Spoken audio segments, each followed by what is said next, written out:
الحمد للہ رب العالمین والصلاة والسلام علی خاتم النبیین اما بعد فاعوذ باللہ من الشیطان الرجیم بسم اللہ الرحمن الرحیم الصلاة والسلام علیک یا رسول اللہ وعلی آلک واصحابک یا حبیب اللہ الصلاة والسلام علیک یا نبی اللہ وعلی آلک واصحابک یا نور اللہ۔ دعائے عطار۔ یا رب المصطفیٰ، جو کوئی رسالہ نام رکھنے کی 18 سنتیں اور آداب مع دیگر اہم سنتیں اور آداب پڑھ یا سن لے، اسے ہر کام سنت کے مطابق کرنے کی سعادت دے اور اسے اپنے سب سے آخری نبی صلی اللہ علیہ وآلہ وسلم کی سنتوں کی چلتی پھرتی تصویر بنا۔ آمین بجاہ خاتم النبیین صلی اللہ علیہ وآلہ وسلم۔ درود شریف کی فضیلت۔ فرمان آخری نبی صلی اللہ علیہ وآلہ وسلم، جسے کوئی مشکل پیش آئے اسے مجھ پر کثرت سے درود پڑھنا چاہیے، کیونکہ مجھ پر درود پڑھنا مصیبتوں اور بلاؤں کو ٹالنے والا ہے۔ صلو علی الحبیب صلی اللہ علی محمد صلی اللہ علیہ وسلم۔ نام محمد پیارا لگتا ہے کہ 18 حروف کی نسبت سے نام رکھنے کے بارے میں 18 سنتیں اور آداب۔ نمبر 1، 2 فرامین مصطفیٰ صلی اللہ علیہ وآلہ وسلم، اچھوں کے نام پر نام رکھو۔ نمبر 2، قیامت کے دن تم کو تمہارے اور تمہارے باپوں کے نام سے پکارا جائے گا، لہٰذا اپنے اچھے نام رکھو۔ نمبر 2، حضرت علامہ مولانا مفتی محمد امجد علی اعظمی رحمۃ اللہ علیہ فرماتے ہیں، بچے کا اچھا نام رکھا جائے۔ ہندوستان میں بہت لوگوں کے ایسے نام ہیں جن کے کچھ معنی نہیں یا ان کے برے معنی ہیں۔ ایسے ناموں سے احتراز یعنی پرہیز کریں۔ انبیاء اکرام علیہم الصلاۃ والسلام کے اسماء طیبہ یعنی پاک ناموں اور صحابہ و تابعین و بزرگان دین رضوان اللہ علیہم اجمعین کے نام پر نام رکھنا بہتر ہے۔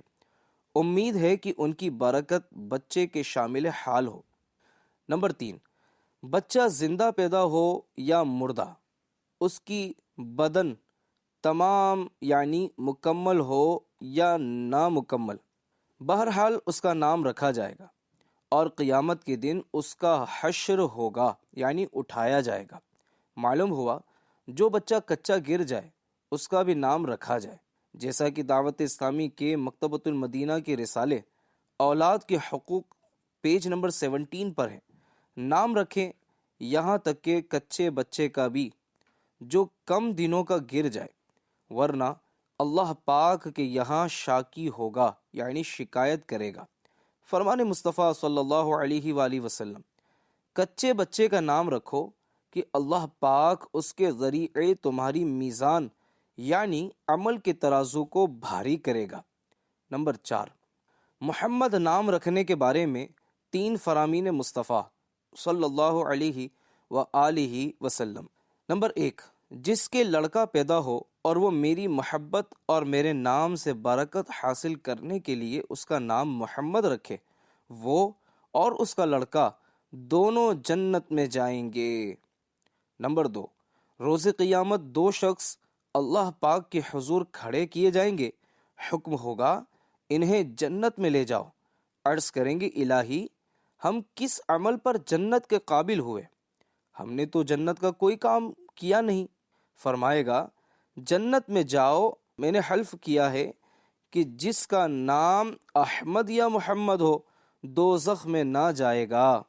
نمبر 3، تم میں کسی کا کیا نقصان ہے اگر اس کے گھر میں 1 محمد یا 2 محمد یا 3 محمد ہوں۔ یہ حدیث پاک نقل کرنے کے بعد اعلیٰ حضرت رحمت اللہ علیہ نے جو لکھا ہے اس کا خلاصہ یہ ہے، اسی لیے میں نے اپنے سب بیٹوں بھتیجوں کا عقیقے میں صرف محمد نام رکھا۔ پھر نام مبارک کے آداب کی حفاظت اور بچوں کی پہچان ہو سکے اس لیے عرف یعنی پکارنے والے نام جدا مقرر کیے۔ بحمد اللہ 5 محمد اب بھی موجود ہیں، جبکہ 5 سے زائد اپنی راہ کو گئے یعنی وفات پا چکے ہیں۔ حضرت امام ابو حامد محمد بن محمد غزالی رحمۃ اللہ علیہ کا اپنا، والد صاحب کا اور دادا جان کا مبارک نام محمد تھا، یعنی محمد بن محمد۔ حضرت ایمن ابو البرکات بن محمد رحمۃ اللہ علیہ وہ عظیم ہستی ہیں جن کے سلسلہ نسب میں مسلسل 14 پشتوں تک باپ داداؤں کا نام محمد ہوا ہے۔ نمبر 5، محمد نام والے شخص کی برکت۔ مروی ہے کہ کچھ لوگ کسی معاملے میں مشورہ کرنے کے لیے جمع ہوں اور ان میں محمد نام کا کوئی شخص بھی ہو اور وہ اس سے مشورہ طلب نہ کریں تو انہیں اس کام میں کامیابی حاصل نہیں ہوگی۔ نمبر 6، اولاد نرینہ کے لیے عمل۔ تابعی بزرگ امام عطا رحمۃ اللہ علیہ فرماتے ہیں، جو چاہے کہ اس کی عورت کے حمل میں لڑکا ہو، اسے چاہیے اپنا ہاتھ حاملہ عورت کے پیٹ پر رکھ کر کہے، اگر لڑکا ہے تو میں نے اس کا نام محمد رکھا، انشاء اللہ الکریم لڑکا ہی ہوگا۔ نمبر 7، آج کل معاذ اللہ نام بگاڑنے کی وبا عام ہے، اور محمد نام کا بگاڑنا تو بہت ہی سخت تکلیف دہ ہے، لہٰذا ہر مرد کا نام محمد یا احمد رکھ لیجئے، اور عرف یعنی پکارنے کے لیے بزرگوں کے ناموں سے کوئی آسان لفظ والا نام رکھ لیا جائے۔ نمبر 8، جبریل یا میکائیل وغیرہ نام نہ رکھیے۔ فرمان مصطفیٰ صلی اللہ علیہ وآلہ وسلم ہے، فرشتوں کے نام پر نام نہ رکھو۔ نمبر 9، محمد نبی، احمد نبی، نبی احمد نام رکھنا حرام ہے۔ نمبر 10، جب بھی نام رکھیں اس کے معنی کسی سنی عالم سے پوچھ لیجئے، برے معنی والے نام نہ رکھیے۔ مثلا غفور الدین کے معنی ہے دین کا مٹانے والا، یہ نام رکھنا سخت برا ہے، برے نام بری تاثیر رکھتے ہیں۔ چنانچہ اعلیٰ حضرت رحمت اللہ علیہ فرماتے ہیں، میں نے برے ناموں کا سخت برا اثر پڑتے اپنی آنکھوں سے دیکھا ہے۔ بھلے چنگے سنی صورت کو آخر عمر میں دین پوش اور نا حق کوش یعنی دین چھپانے والا اور باطل کے لیے کوشش کرنے والا ہوتے پایا ہے۔ نمبر 11، نام کے اثرات آئندہ نسل میں بھی آ سکتے ہیں۔ بہار شریعت جلد 3 صفحہ نمبر 601 پر حدیث نمبر 21 ہے، صحیح بخاری میں سعید بن مسیب رضی اللہ عنہ سے مروی ہے، میرے دادا رسول کریم صلی اللہ علیہ وآلہ وسلم کی خدمت میں حاضر ہوئے۔ حضور صلی اللہ علیہ وسلم نے پوچھا، تمہارا کیا نام ہے؟ انہوں نے کہا حزن۔ فرمایا تم سہل ہو، یعنی اپنا نام سہل رکھو کہ اس کے معنی ہے نرم، اور حزن سخت کو کہتے ہیں۔ انہوں نے کہا کہ جو نام میرے باپ نے رکھا ہے اسے نہیں بدلوں گا۔ سعید بن مسیب کہتے ہیں، اس کا نتیجہ یہ ہوا کہ ہم میں اب تک سختی پائی جاتی ہے۔ نمبر 12، یاسین یا طٰہٰ نام رکھنا منع ہے۔ محمد یاسین نام بھی مت رکھیے، ہاں چاہیں تو غلام یاسین اور غلام طٰہٰ نام رکھ لیجئے۔ نمبر 13، بہار شریعت حصہ 15 عقیقے کا بیان میں ہے، عبداللہ و عبد الرحمن بہت اچھے نام ہیں، مگر اس زمانے میں یہ اکثر دیکھا جاتا ہے کہ بجائے عبد الرحمن اس شخص کو بہت سے لوگ رحمان کہتے ہیں، اور غیر خدا کو رحمان کہنا حرام ہے۔ اسی طرح عبد الخالق کو خالق اور عبد المعبود کو معبود کہتے ہیں۔ اس قسم کے ناموں میں ایسی ناجائز ترمیم ہرگز نہ کی جائے۔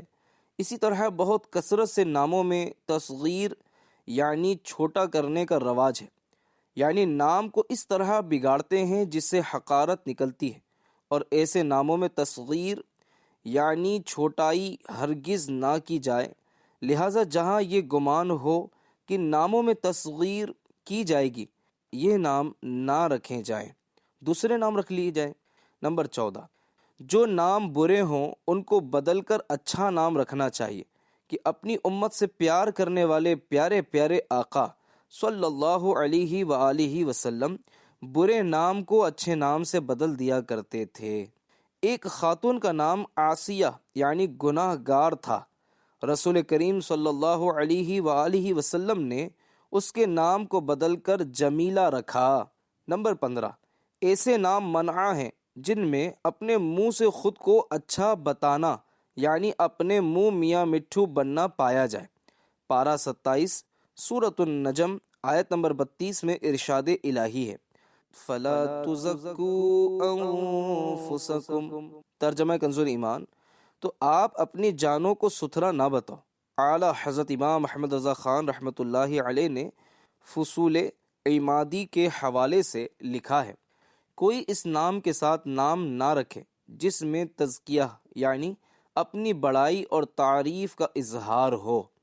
مسلم شریف میں ہے، سرکار مدینہ صلی اللہ علیہ وآلہ وسلم نے برہ یعنی نیک بی بی نامی عورت کا نام بدل کر زینب رکھا اور فرمایا اپنی جانوں کو آپ یعنی خود اچھا نہ بتاؤ، اللہ پاک خوب جانتا ہے کہ تم میں نیکوکار کون ہیں۔ 16، ایسے نام رکھنا جائز نہیں جو غیر مسلموں کے لیے مخصوص ہو۔ فتاوی رضویہ جلد 24 صفحہ نمبر 663 یعنی 663 سے لے کر 664 پر ہے، ناموں کی ایک قسم کفار سے مخصوص ہے جیسے جرجس، پطرس اور یوحنا وغیرہ، لہٰذا اس نوع یعنی اس قسم کے نام مسلمانوں کے لیے رکھنے جائز نہیں، کیونکہ اس میں کفار سے مشابہت پائی جاتی ہے۔ واللہ تعالی اعلم۔ نمبر 17، غلام محمد اور احمد خان نام رکھنا جائز ہے، مگر بہتر یہی ہے کہ غلام یا جان وغیرہ لفظ نہ بڑھایا جائے تاکہ محمد اور احمد نام کے جو فضائل احادیث مبارکہ میں وارد ہیں وہ حاصل ہوں۔ 18، غلام رسول، غلام صدیق، غلام علی، غلام حسین، غلام غوث، غلام رضا نام رکھنا جائز ہے۔ بچے کا عقیقہ سنت مبارکہ ہے کہ 25 حروف کی نسبت سے عقیقے کی 25 سنتیں اور آداب۔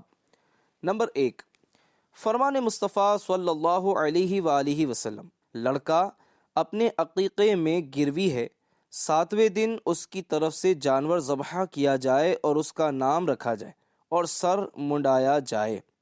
گروی ہونے کا یہ مطلب ہے کہ اس سے پورا نفع حاصل نہ ہوگا جب تک عقیقہ نہ کیا جائے، اور بعض محدثین نے کہا بچے کی سلامتی اور اس کی نشو و نما یعنی پھلنا پھولنا اور اس میں اچھے اوصاف یعنی عمدہ خوبیاں ہونا عقیقے کے ساتھ وابستہ ہے۔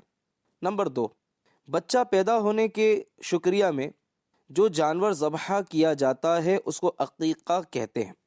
نمبر 5، جب بچہ پیدا ہو تو مستحب یہ ہے کہ اس کے کان میں اذان و اقامت کہی جائے، اذان کہنے سے انشاء اللہ الکریم بلائیں دور ہو جائیں گی۔ نمبر 4، بہتر یہ ہے کہ داہنے یعنی سیدھے کان میں 4 مرتبہ اذان اور الٹے یعنی لیفٹ سائیڈ میں لیفٹ کان میں 3 مرتبہ اقامت کہی جائے۔ نمبر 5، بہت لوگوں میں یہ رواج ہے کہ لڑکا پیدا ہوتا ہے تو اذان کہی جاتی ہے اور لڑکی پیدا ہوتی ہے تو نہیں کہتے، یہ نہ چاہیے، بلکہ لڑکی پیدا ہو جب بھی اذان و اقامت کہی جائے۔ 6، 7ویں دن اس کا نام رکھا جائے اور اس کا سر منڈایا جائے اور سر منڈنے کے وقت عقیقہ کیا جائے اور بالوں کو وزن کر کے اتنی چاندی یا سونا صدقہ کیا جائے۔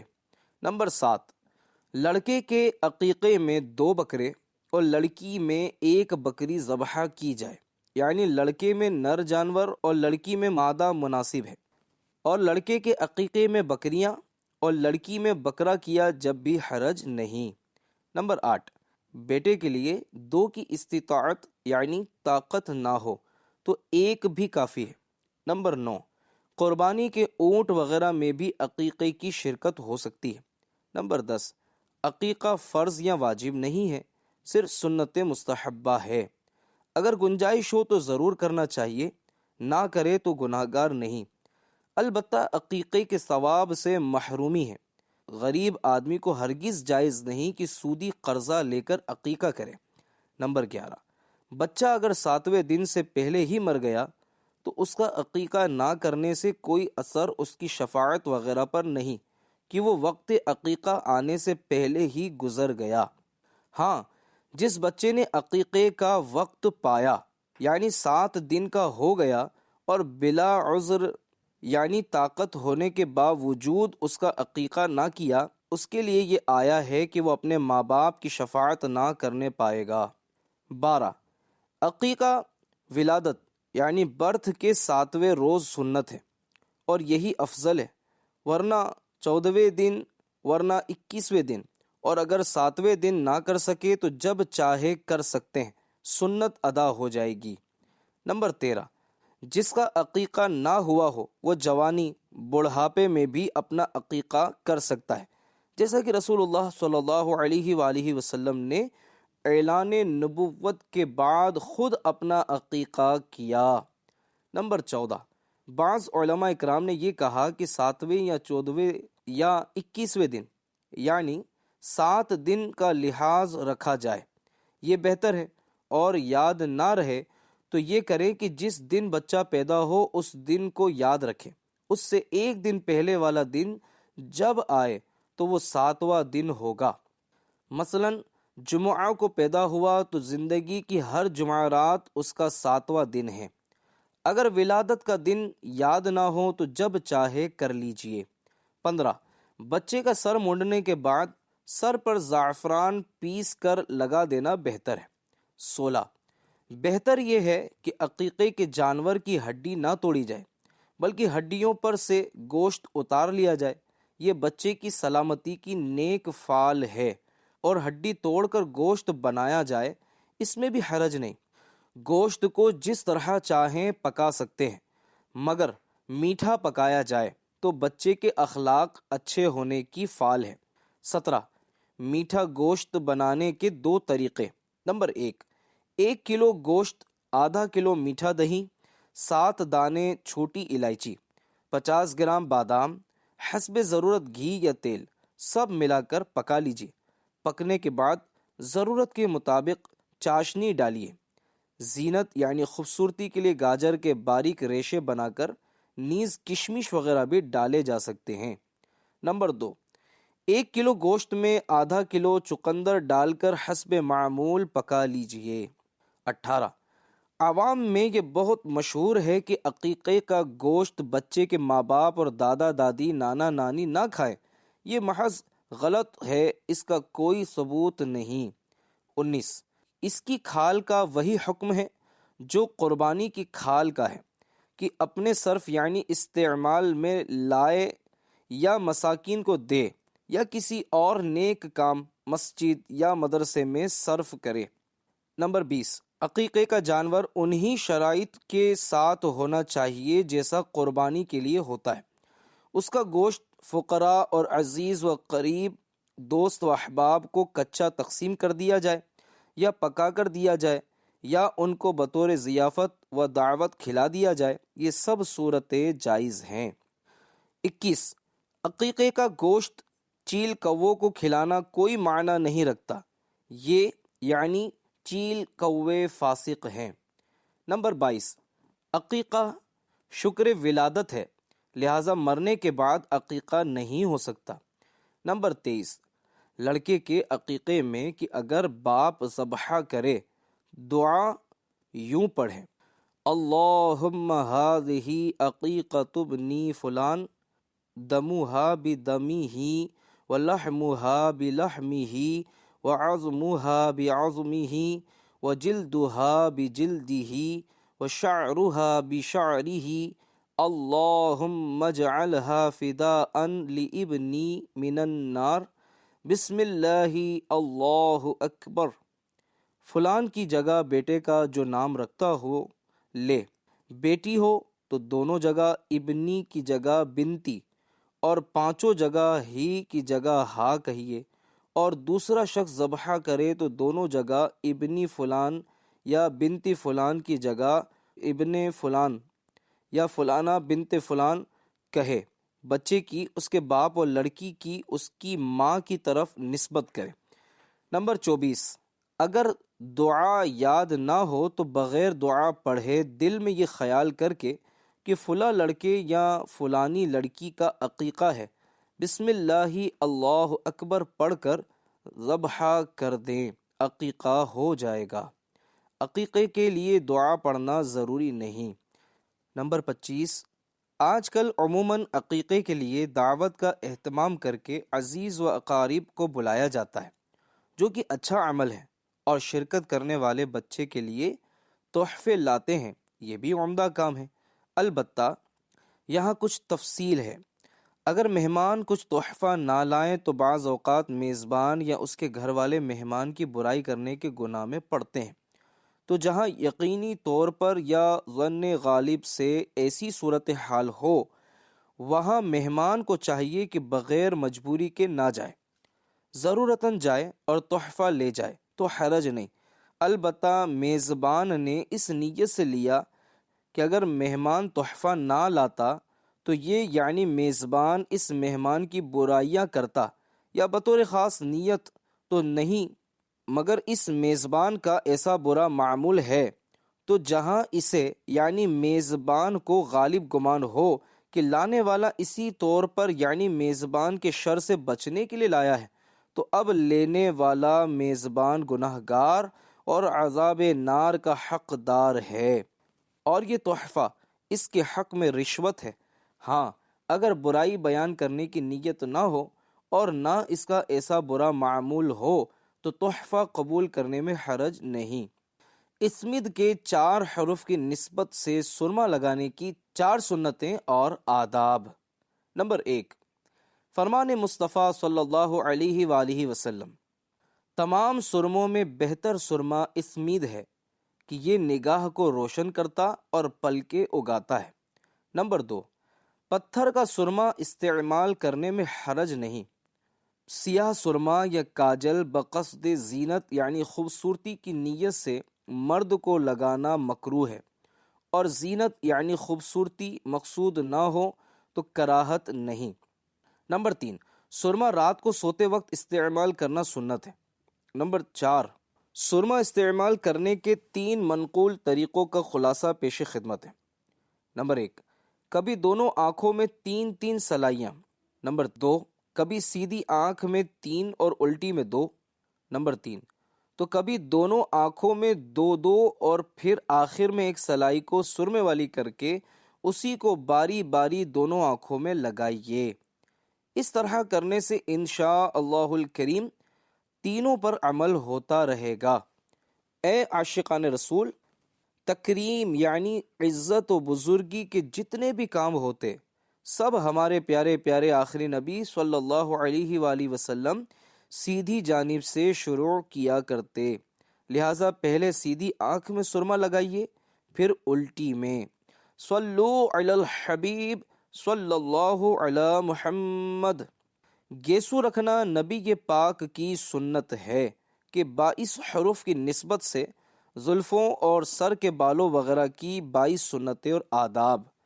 نمبر 1، رسول کریم صلی اللہ علیہ وآلہ وسلم کی مبارک زلفیں کبھی نصف یعنی آدھے کان مبارک تک، تو کبھی کان مبارک کی لو تک، اور بعض اوقات بڑھ جاتی تو مبارک شانوں یعنی کندھوں کو جھوم جھوم کر چومنے لگتی۔ نمبر 4، ہمیں چاہیے کہ موقع بموقع تینوں سنتیں ادا کریں، یعنی کبھی آدھے کان تک، تو کبھی پورے کان تک، تو کبھی کندھوں تک زلفیں رکھیں۔ نمبر 5، کندھوں کو چھونے کی حد تک زلفیں بڑھانے والی سنت کی ادائیگی عموماً نفس پر زیادہ شاق یعنی بھاری ہوتی ہے، مگر زندگی میں ایک آدھ بار تو ہر ایک کو یہ سنت ادا کر ہی لینی چاہیے۔ البتہ یہ خیال رکھنا ضروری ہے کہ بال کندھوں سے نیچے نہ ہونے پائے۔ پانی سے اچھی طرح بھیگ جانے کے بعد زلفوں کی درازی یعنی لمبائی خوب نمایاں ہو جاتی ہے، لہٰذا جن دنوں بڑھائی ان دنوں غسل کے بعد کنگھی کر کے غور سے دیکھ لیا کریں کہ بال کہیں کندھوں سے نیچے تو نہیں جا رہے؟ نمبر 6، میرے آقا اعلیٰ حضرت رحمت اللہ علیہ فرماتے ہیں عورتوں کی طرح کندھوں سے نیچے بال رکھنا مرد کے لیے حرام ہے۔ 7، حضرت علامہ مولانا مفتی محمد امجد علی اعظمی رحمت اللہ علیہ فرماتے ہیں مرد کو یہ جائز نہیں کہ عورتوں کی طرح بال بڑھائے۔ بعض صوفی بننے والے لمبی لمبی لٹیں بڑھا لیتے ہیں جو ان کے سینے پر سانپ کی طرح لہراتی ہے، اور بعض چوٹیاں گوندھتے ہیں یا جوڑے یعنی عورتوں کی طرح بال اکٹھے کر کے گدی کی طرف گانٹھ باندھ لیتے ہیں۔ یہ سب ناجائز کام اور خلاف شرع ہے۔ تصوف بالوں کے بڑھانے اور رنگے ہوئے کپڑے پہننے کا نام نہیں، بلکہ حضور اکرم صلی اللہ علیہ وآلہ وسلم کی پوری پیروی کرنے اور خواہشات نفس کو مٹانے کا نام ہے۔ نمبر 8، عورت کا سر منڈوانا حرام ہے۔ نمبر 9، عورت کو سر کے بال کٹوانے جیسا کہ اس زمانے میں نصرانی عورتوں نے کٹوانے شروع کر دیے ناجائز و گناہ ہے اور اس پر لعنت آئی۔ شوہر نے ایسا کرنے کو کہا جب بھی یہی حکم ہے کہ عورت ایسا کرنے میں گناہگار ہوگی، کیونکہ شریعت کی نافرمانی کرنے میں کسی یعنی ماں باپ یا شوہر وغیرہ کا کہنا نہیں مانا جائے گا۔ چھوٹی بچیوں کے بال بھی مردانہ طرز پر نہ کٹوائیے، بچپن ہی سے ان کو زنانہ یعنی لمبے بال رکھنے کا ذہن دیجیے۔ نمبر 10، بعض لوگ سیدھی یا الٹی جانب مانگ نکالتے ہیں، یہ سنت کے خلاف ہے۔ سنت یہ ہے کہ اگر سر پر بال ہوں تو بیچ میں مانگ نکالی جائے۔ نمبر 12، مرد کو اختیار ہے کہ سر کے بال منڈائیں یا بڑھائیں اور مانگ نکالیں۔ نمبر 13، حضور صلی اللہ علیہ وسلم سے دونوں چیزیں ثابت ہیں، اگرچہ منڈانا صرف احرام سے باہر ہونے کے وقت ثابت ہے، دیگر اوقات میں منڈانا ثابت نہیں۔ نمبر 14، آج کل قینچی یا مشین کے ذریعے بالوں کو مخصوص طرز پر کاٹ کر کہیں بڑے تو کہیں چھوٹے کر دیے جاتے ہیں، ایسے بال رکھنا سنت نہیں۔ 15، فرمان مصطفیٰ صلی اللہ علیہ وآلہ وسلم جس کے بال ہوں وہ ان کا اکرام کرے، یعنی ان کو دھوئے، تیل لگائے اور کنگھا کرے۔ 16، حضرت ابراہیم خلیل اللہ علیہ السلام نے سب سے پہلے مونچھ کے بال تراشے اور سب سے پہلے سفید بال دیکھا تو عرض کی اے رب یہ کیا ہے؟ اللہ پاک نے فرمایا اے ابراہیم یہ وقار ہے۔ عرض کی اے میرے رب میرا وقار زیادہ کر۔ مفتی احمد یار خان رحمۃ اللہ علیہ اس حدیث پاک کے تحت فرماتے ہیں آپ سے پہلے کسی نبی کی یا مونچھیں بڑھی نہیں یا بڑھی اور انہوں نے تراشی، مگر ان کے دینوں میں مونچھ کاٹنا حکم شرعی نہ تھا، اب آپ کی وجہ سے یہ عمل سنت ابراہیمی ہوا۔ نمبر 17، وہ چند بال جو نیچے کے ہونٹ اور ٹھوڑی کے بیچ میں ہوتے ہیں اس کے اغل بغل یعنی آس پاس کے بال منڈانا یا اکھڑنا بدعت ہے۔ نمبر 18، گردن کے بال منڈانا مکروہ ہے، یعنی جب سر کے بال منڈائیں صرف گردن ہی کے منڈائیں، جیسا کہ بہت سے لوگ خط بنوانے میں گردن کے بال بھی منڈاتے ہیں، اور اگر پورے سر کے بال منڈا دیں تو اس کے ساتھ گردن کے بال بھی منڈا دیے جائیں۔ 19، 4 چیزوں کے متعلق حکم یہ ہے کہ دفن کر دی جائے: بال، ناخن، حیض کا لتا یعنی وہ کپڑا جس سے عورت حیض کا خون صاف کرے۔ نمبر 20، مرد کو داڑھی یا سر کے سفید بالوں کو سرخ یا زرد رنگ کر دینا مستحب ہے، اس کے لیے مہندی لگائی جا سکتی ہے۔ 21، داڑھی یا سر میں مہندی لگا کر سونا نہیں چاہیے۔ ایک حکیم کے بقول اس طرح مہندی لگا کر سو جانے سے سر وغیرہ کی گرمی آنکھوں میں اتر آتی ہے جو بینائی کے لیے مضر یعنی نقصان دہ ہے۔ حکیم کی بات کی توثیق یوں ہوئی کہ ایک بار سگے مدینہ عرفی عنہ کے پاس ایک نابینا شخص آیا اور اس نے بتایا کہ میں پیدائشی اندھا نہیں ہوں، افسوس کہ سر میں کالی مہندی لگا کر سو گیا، جب بیدار ہوا تو میری آنکھوں کا نور جا چکا تھا۔ نمبر 22، مہندی لگانے والے کی مونچھ، نچلے ہونٹ اور داڑھی کے خط کے کنارے کے بالوں کی سفیدی چند ہی دنوں میں ظاہر ہونے لگتی ہے، جو کہ دیکھنے میں بھلی معلوم نہیں ہوتی۔ لہٰذا اگر بار بار ساری داڑھی نہیں بھی رنگ سکتے تو کوشش کر کے ہر 4 دن کے بعد کم از کم ان جگہوں پر جہاں جہاں سفیدی نظر آتی ہو تھوڑی تھوڑی مہندی لگا لینی چاہیے۔ امامہ شریف آقا کی سنت مبارکہ ہے کہ 25 حروف کی نسبت سے امامہ کی 25 سنتیں اور آداب۔ 7 فرامین مصطفیٰ صلی اللہ علیہ وآلہ وسلم۔ نمبر 1، امامے کے ساتھ 2 رکعت نماز بغیر امامے کی 70 رکعتوں سے افضل ہے۔ نمبر 2، ٹوپی پر امامہ ہمارے اور مشرکین کے درمیان فرق ہے۔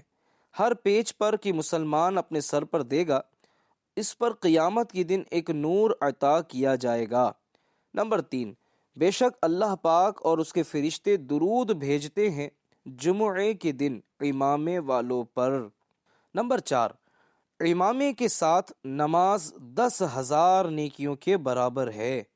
نمبر 5، امامے کے ساتھ ایک جمعہ بغیر امامے کے 70 جمعوں کے برابر ہے۔ نمبر 6، امامے عرب کے تاج ہیں، تو امامہ باندھو تمہارا وقار بڑھے گا، اور جو امامہ باندھے اس کے لیے ہر پیج پر ایک نیکی ہے۔ نمبر 7، امامہ باندھو تمہارا حلم بڑھے گا۔ شرح حدیث، یعنی امامہ باندھنے سے تمہارا حلم یعنی قوت برداشت بڑھے گا اور تمہارا سینہ کشادہ ہوگا، کیونکہ ظاہری حلیے کا اچھا ہونا انسان کو سنجیدہ و باوقار بناتا اور جذباتی پن اور گھٹیا حرکتوں سے بچاتا ہے۔ نمبر 8، بہار شریعت جلد 3 صفحہ نمبر پیج نمبر 660 پر ہے، امامہ کھڑے ہو کر باندھیں اور پاجامہ بیٹھ کر پہنے۔ جس نے اس کا الٹا کیا، یعنی امامہ بیٹھ کر باندھا اور پاجامہ کھڑے ہو کر پہنا، وہ ایسے مرض میں مبتلا ہوگا جس کی دوا نہیں، یعنی طبیبوں کو دوا کا علم نہیں۔ نمبر 9، باندھنے سے پہلے رک جائیے اور اچھی اچھی نیتیں کر لیجئے، ورنہ ایک بھی اچھی نیت نہ ہوئی تو ثواب نہیں ملے گا۔ لہٰذا موقع کی مناسبت سے یہ نیتیں کر لیجئے کہ قبلہ رو کھڑے کھڑے رضائے الہی کے لیے سنت پر عمل کرتے ہوئے اگر باندھتے وقت نماز کی تیاری کر رہے ہیں تو یہ بھی کہہ لیجئے کہ اور نماز کے لیے زینت حاصل کرنے کے لیے امامہ باندھ رہا ہوں۔ نمبر 10، مناسب یہ ہے کہ امامے کا پہلا پیج سر کی سیدھی جانب جائے۔ نمبر 11، اللہ پاک کے آخری رسول صلی اللہ علیہ وآلہ وسلم کے مبارک امامے کا شملہ عموماً پشت یعنی پیٹھ مبارک کے پیچھے ہوتا تھا، اور کبھی کبھی سیدھی جانب، کبھی دونوں کندھوں کے درمیان 2 شملے ہوتے۔ الٹی جانب شملہ لٹکانا خلاف سنت ہے۔ نمبر 12، امامے کے شملے کی مقدار کم از کم 4 انگل ہے۔ اور نمبر 13، زیادہ سے زیادہ آدھی پیٹھ تک، یعنی تقریباً 1 ہاتھ، بیچ کی انگلی کے سرے سے لے کر کوہنی تک کا ناپ 1 ہاتھ کہلاتا ہے۔ نمبر 4، امامہ قبلہ رو کھڑے کھڑے باندھیے۔ مرآت شریف میں ہے، امامہ کھڑے ہو کر باندھنا سنت ہے، مسجد میں باندھیں یا کہیں اور۔ نمبر 15، امامے میں سنت یہ ہے کہ 2.5 گز سے کم نہ ہو، نہ 6 گز سے زیادہ، اور اس کی بندش گنبد نما ہو۔ نمبر 16، رومال اگر بڑا ہو کہ اتنے پیج آ سکیں جو سر کو چھپا لے تو وہ امامہ ہی ہو گیا۔ اور نمبر 17، چھوٹا رومال جس سے صرف 2-1 پیج آ سکے لپیٹنا مکروہ ہے۔ نمبر 18، امامے کو جب از سر نو یعنی نئے سرے سے باندھنا ہو تو جس طرح لپیٹا ہے اسی طرح کھولیے، اور یکے بارگی یعنی فوراً زمین پر نہ پھینک دیں۔ 19، اگر ضرورتاً اتارا اور دوبارہ باندھنے کی نیت ہوئی تو ایک ایک پیج کھولنے پر ایک ایک گناہ مٹایا جائے گا۔ امامے کے 6 طبی فوائد۔ نمبر 20، ننگے سر رہنے والوں کے بالوں پر سردی، گرمی اور دھوپ وغیرہ براہ راست یعنی ڈائریکٹ اثر انداز ہوتی ہے۔ اس سے نہ صرف بال بلکہ دماغ اور چہرہ بھی متاثر ہوتا ہے اور صحت کو نقصان پہنچ سکتا ہے۔ لہٰذا اتباع سنت کی نیت سے امامہ شریف باندھنے میں دونوں جہانوں میں عافیت ہے۔ 21 طبی تحقیق کے مطابق درد سر کے لیے امامہ شریف پہننا مفید ہے۔ 22 امامہ شریف سے دماغ کو تقویت یعنی طاقت ملتی اور حافظہ مضبوط ہوتا ہے۔ نمبر 23 امامہ شریف باندھنے سے دائمی نزلہ نہیں ہوتا، یا ہوتا بھی ہے تو اس کے اثرات کم ہوتے ہیں۔ 24 یعنی 24 امامہ شریف کا شملہ نچلے دھڑ کے فالج سے بچاتا ہے، کیونکہ شملہ حرام مغز کو موسمی اثرات مثلا سردی، گرمی وغیرہ سے تحفظ فراہم کرتا ہے۔ نمبر 25 شملہ سرسام کے مرض کے خطرات میں کمی لاتا ہے۔ دماغ کے ورم یعنی سوجن کے مرض کو سرسام کہتے ہیں۔ انگوٹھی کے ضروری احکام کے 19 حروف کی نسبت سے انگوٹھی کے بارے میں 19 سنتیں اور آداب۔ نمبر 1 مرد کو سونے کی انگوٹھی پہننا حرام ہے۔ سرکار دو جہاں صلی اللہ علیہ وسلم نے سونے کی انگوٹھی پہننے سے منع فرمایا۔ نمبر 2 نابالغ یعنی بہت ہی چھوٹے لڑکے کو بھی سونے چاندی کا زیور پہننا حرام ہے، اور جس نے پہنایا وہ گناہ گار ہوگا۔ اسی طرح بچوں یعنی لڑکوں کے ہاتھ پاؤں میں بلا ضرورت مہندی لگانا ناجائز ہے۔ عورت خود اپنے ہاتھ پاؤں میں لگا سکتی ہے، مگر لڑکے کو لگائے گی تو گناہ گار ہوگی۔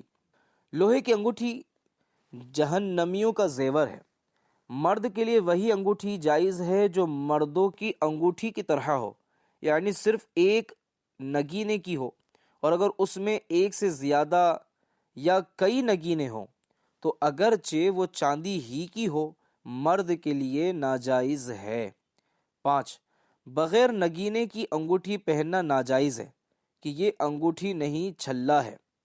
نمبر 6 حروف مقطعات کی انگوٹھی پہننا جائز ہے، مگر حروف مقطعات والی انگوٹھی بغیر وضو پہننا اور چھونا یا ہاتھ ملانے والے کا اس انگوٹھی کو بے وضو چھونا جائز نہیں۔